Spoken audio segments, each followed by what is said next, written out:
Zahra was her name. When the crate opened, all I saw at first were her eyes, the largest of any living creature, enormous golden orbs fixing me with a raptor's murderous glare. She was a year-old fledgling taken from the nest, already lethal and immense. I was a woman of 18, small, wounded, over-anxious. Sweat coated my hands and lathered my body beneath heavy leather work gloves and a tarnished scale vest.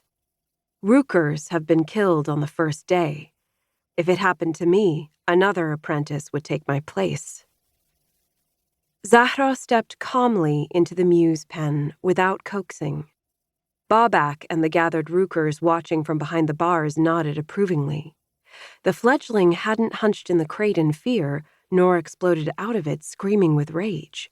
She was healthy, calm, and brave, the most anyone could ask for.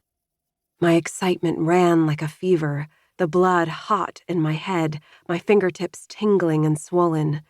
I was thrillingly, terrifyingly aware of my fragility. A roc could knock me down in a single blow. With one massive, taloned foot, she could crush my head like a ripe apricot and tear out my entrails before anyone could make a move. I loved her with the gravity of a stone sinking into a pool. A fully grown female roc stands a head taller than most men. Fully spread, her wings reach as wide as 3 people lined up fingertip to fingertip, with arms outstretched.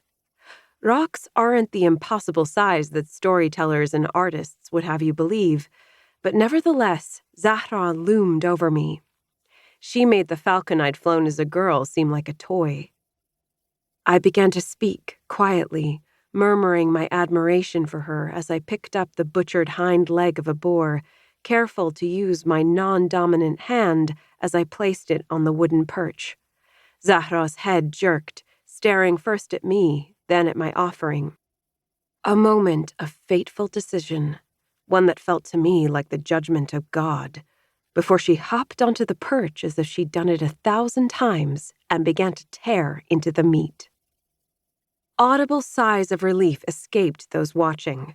I backed out of the mews, opening and closing one barred gate and then the other, my knees weak.